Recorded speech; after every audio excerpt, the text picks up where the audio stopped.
whakalawhalahi atu hanei e tau wala tala tutupu ke lata mai awhiawhi nei.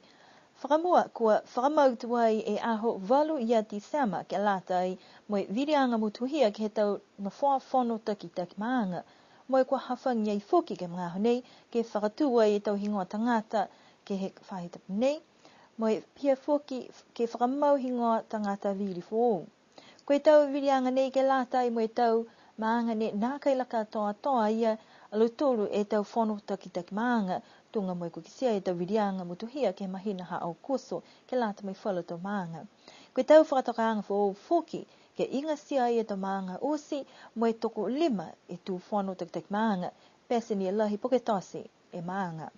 Koe tau koto whaanga taki maanga ko mowai ke tōre tau moi koe ono-onoanga laulahi ke lata ai moi tau ngahua ke whakalaulahi ai e tau maanga pia i whoki ke he kisia e tau tuanga hanghang taki he motu.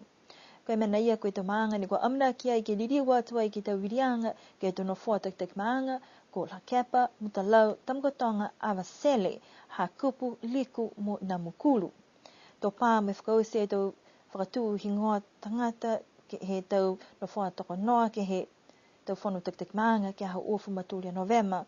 Mo e tō pā me whakause ai whoki e whakamau hingoa tangata viri whoo ke he aho ofu mawalu ia Novema.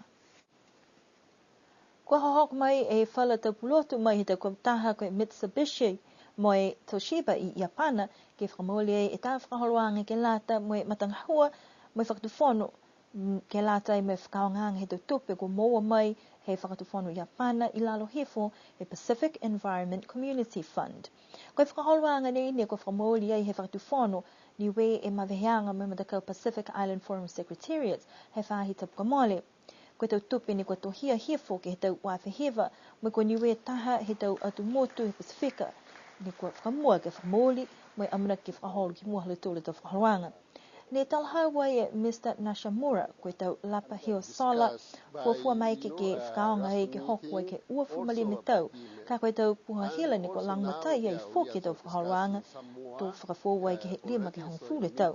Koe tau malolo ni kua mai ke tāwiri mai ha koe tau koloa fuau nei ni kua amina ke whakatumitu ai ke he motu koe ua e awhi kilowatts. Koe mana ni talhau ia ni kua kisia kua mitaki e tau koloa nei ha koe tūhanghanga mitaki ke lata mo i takatakai motu. Koe whita whoki ni e tau koloa nei he whakaonga i ki Japana mo i kisia kua mua atu he mitaki.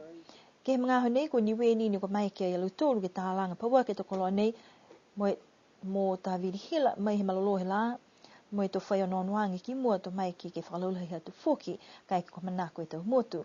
Amana ki ke kamata ai e whakaholoanga nei ke he mahina ha masi ke he tau kahau.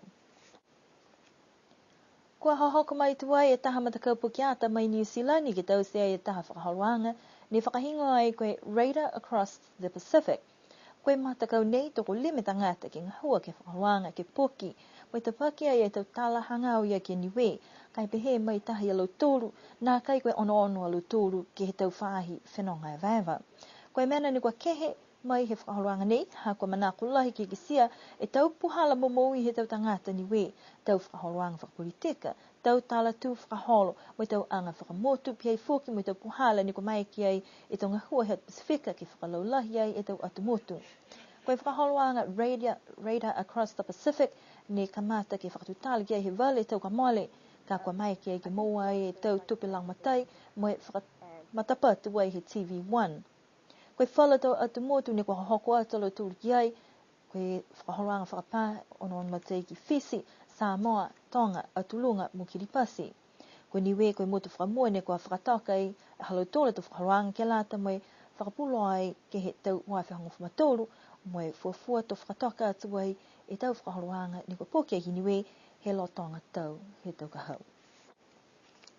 Kua lahi tau omoianga he matakau Chamber of Commerce ke he tau bisinisi he motu ke whakatu e tau hingoa ke lata mo e pō ke tuwhatofa ai e tau pale mai tau bisinisi. Kua whai mga ho tau liu tau se e whakaholoanga nei tali mai he tau uawhihewa mo e amina ke fuafua koe tau pale ke lata mo e pō koe katoa ke hongwhamalia me awhi tā la. Ne talhau ai e Elliot Curtin kua kisia e tupu he tau whahi pisinisi ke whakatatea atu ke tūre tau ka mole hako se tuai ke ua seo i pisinisi ni ko whakamau hefo mo ki se fōki ke tau tūtaki he chamber ko mole ai e tā seo.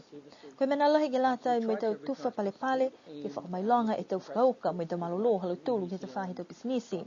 So koe whalua tau weweheanga ne kua amna ki whetoko atu ai ki ngā nei koe tau pisinisi ke tau whahi whenonga e waewa toko hive hingoa ke tau pisinisi ni ko whakatū. Koe pisinisi fōu toko hongo fūla lo tōru tau pisinisi. Koe tau whahi ke tau whalekai mo le wiki atu ke tau tangata whenonga e waewa hongo fūla pisinisi ni ko whakatū. Koe tau pisinisi ni ko whakatū hingoa ke lata mo lo tōru ni ko takitaki he tau whiwhine hongo fūla mataha ke tau maukoloa hongo whumaua. Koe tau wewehanga nei ni ko whakatū paua ki ai e taha matakau ke whiwhiri ko hai i lo tōru ia ka kautū. Ka koe wewehanga ni ko mua te toko longa e tau pisinisi ni ko whakatū e tau hingoa ke lata i mai pale pale best customer service toko hongo fūla maono lo tōru ni ko whakatū hingoa.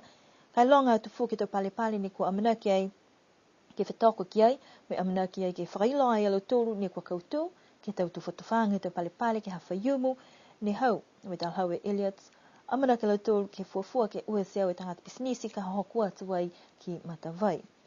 Koe manako ke whakahoko e tau whakamailoanga anga nei, mai tau pisinisi ke he tau ke wāki. Ke whakahikua ki koe awha yumu e kua mole atu ni ko liriwa atu ai whala tu tangata ke he matakawi ko hikulangi sculpture park i liku koe whakaholoanga ni kua kamata he tau tahi a whehewi seo hivung whamaono ke tā langa i whala tu koloa whakatātā mai he tu koloa ni kua toka ta whala viko ke he tau loto kaina. Koe manako ke whai ono noanga whala tu tangata ni kua mahiwi ke tau whiua tā whakasino po ke tā langa he tau koloa whakatātā nei ni kua manako tau tangata ki kisikisi atu iai. Kua whai amana ki anga fōki ke lata me matakawi nei ke he tau whiua amana ki ai ke he tau nanga he tau anga whakamotu ke mahina hapelila ki he tau kahau. Ka koe tā whakaluanga ni kua whakatokatoka ai he mtakau tahi ono Arts Collective mo he whahi whenonga e waewa ke lata ia mo he taha whiua whetoko. Koe whakaholoanga ia ni kua whakamutapatu ke tā langa ai e Sally Jessup Memorial Sculpture ke whakamanatua ki ai fōki taha i alo tōne tu tangata ni kua tāmata ai e te whakaholoanga hikulangi. Ko hawhangi ai te whānau aonga mo he tau tangata he motu ke tā langa i whala tau koloa whakatātā nei ke tuku atu ai ke tā whale ni kua whakatūtū mo i whakahingoa ai koe sale sa whale. Kua mai ke kamata tā langa ai ke mga ho nei tō whakausi ai ke mahina hapelila he tau kahau mo i tō whakailo atu ai fōki alo tōru ka kautū ke he tau nanga he tau anga whakamotu ke tōru aki he mahina hapelila he tau kahau. Whakakatoa tōme nei e te wala tāle te tupu ke lata me awhiawhi nei, amana ke fōki ke liu matutaki pehe nei ke he awhiawhi hatuloto, kai nono wha mnine pō atu liriwa te tōru ke Whilewhia.